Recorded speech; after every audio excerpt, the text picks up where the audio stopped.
Yes, the ubiquitous Galaxy Tab S9. By now you've probably seen and heard a whole bunch of reviews about it, a whole bunch of comparisons to the previous S8, to the iPad Pro, etc. I wanted to come at this from a slightly different angle. As somebody who used to be an Android and Windows user, switched to the Apple ecosystem about 2.5 years ago, I had wondered with this, if I had an Android device again, how well could I pull it into the Apple ecosystem? Now, I went into this figuring there were probably going to be some real limitations because all these companies have gated off their stuff to such a degree. There's probably going to be some stuff I can't do. But out of curiosity, how much of it could I do? And would my findings be useful to somebody else who is in the Apple ecosystem but maybe wanted this, or vice versa? So as I sat down to think about it, I thought, okay, I need to define some metrics for what would, to me, constitute, if it could actually do all of these things, I would call it a pretty strong and impressive integration into the Apple ecosystem. And so for me, it was things like, since moving to Apple, I've started using Apple Notes like all the time. And so ideally, this would be able to access my Apple Notes. I've started using iCloud instead of Microsoft OneDrive or Google Drive, and so ideally, I would have a way to access those files. I have really taken to syncing my text messages from my phone. In fact, when I'm home, I text more often from my iPad than I even do from the phone itself, and so ideally, I would be able to do that from here as well. Document creating and editing services for work and for pleasure. Would I be able to access those same files from here? File sharing. I've really taken to using AirDrop and things like that. I don't auto-sync all of my photos on my phone to the cloud. And so when I take some good photos and I want to, say, move them to my iPad where I can look at them better, or maybe I capture some video footage from my phone and I want to AirDrop it to my MacBook in order to edit them. Real snappy, real easy to do that. Is there some sort of direct carryover with this tablet? And lastly, I've been listening to a lot of ebooks over the last couple of months, and so would I be able to have carryover there as well? So let's address each one of these, and I'll talk through what I have been able to find. First, with Apple Notes. Unfortunately, as you might expect, there is no Apple Notes app in the Google Play Store. So in a very direct sense, there's no way to do it. However, this is a workaround for a couple of these. You can go to your iCloud account through a web browser and log in, and you can actually see and edit and create notes through the website. And so if you're open to using a web experience and creating a shortcut to your desktop as a web app, you can actually do your notes that way.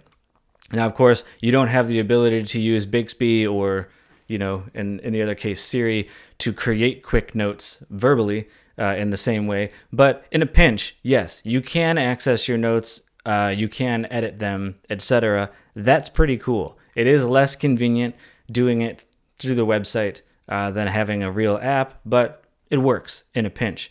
Enough so that I was satisfied with that. I was like, all right, as long as a lot of the other things go to plan, I could live with this. Same thing to a degree is true for iCloud for your files. Accessing iCloud through the web, you can get at all your files, you can upload new files, you can download. Now, of course, without an actual iCloud app integrated into your Files app on the device, like you would have on an iPad, when you're trying to save files or move them around, it's not as convenient when the Files app to just say move it to this cloud folder because you don't actually have it as an app, so you'd have to keep doing that through the website. And that is a bit clunkier of an experience, but in a pinch, it can be done. It's okay. I wouldn't call that a great experience, but it can be done. I've looked into other ways of trying to make it happen, but without something really convoluted, mediocre at best carryover there.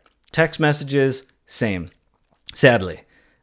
This is the one for me that probably hurt the most, as far as me using this as an everyday tablet instead of my iPad. It just hurts the worst not to be able to have the text carry over, because I've gotten so used to doing it, and it's so great, and try as I might to find solutions.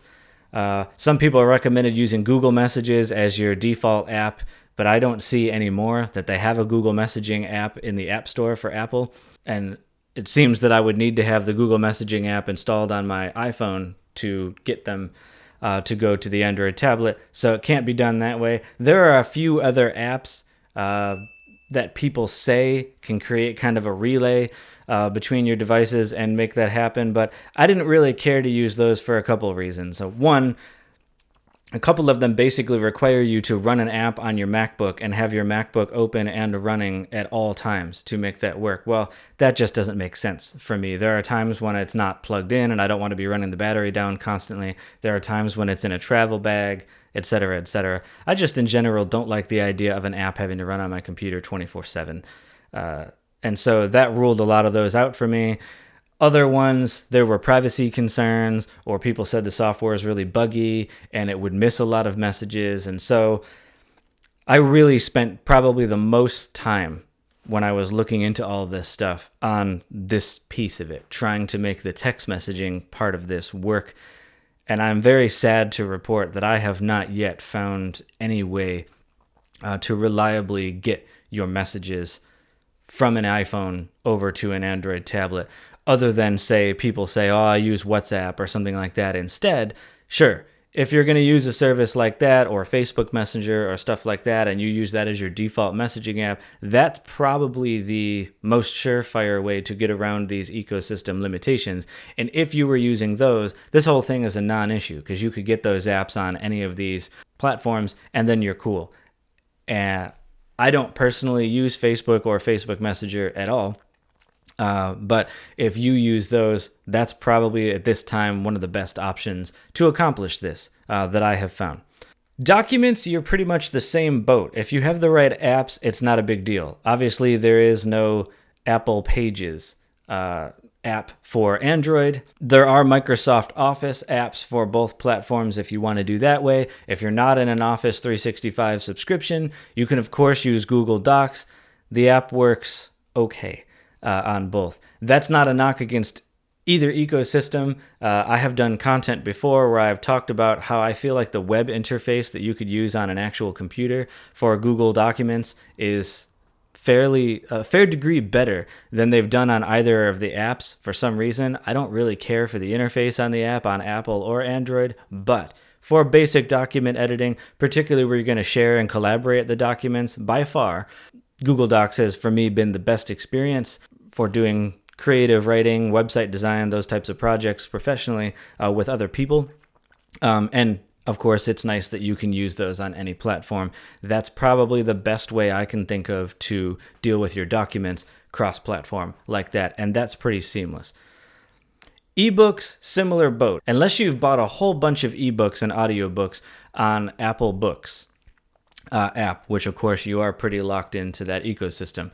The Amazon Kindle app is available for either platform, and if you use apps like Libby, which I recommend, you can use your library card to check out available ebooks for free from whatever your library system has, and you can keep them for about 2 weeks while you listen to them or read them. That's great, and Libby is available on either platform, and it's really nice that it remembers where you leave off on your book, no matter which device that you're listening to it on, and then when you pick up the app on any of your other devices, it'll pick right up from where it left off. That's pretty cool. So in summary, I think the best carryover that I found between these ecosystems was with the documents and the ebooks and things like that. Using other third-party apps gives you a really nice carryover between. Unfortunately, there is no replacing AirDrop with an Android tablet. Android has its own nearby file sharing stuff, but from what I have seen and read, that seems in itself pretty gated into not just Android, but Samsung specifically.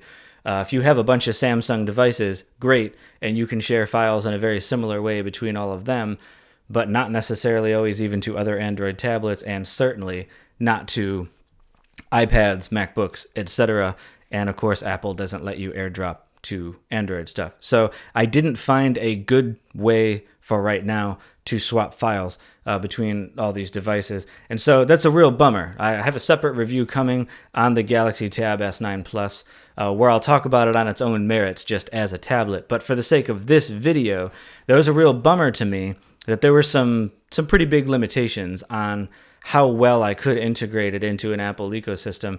It's fun as an occasional use tablet for certain things like gaming, or I like using Dex for sure. I think that Dex is a better work interface than Stage Manager is on iPad. So it has those things going for it.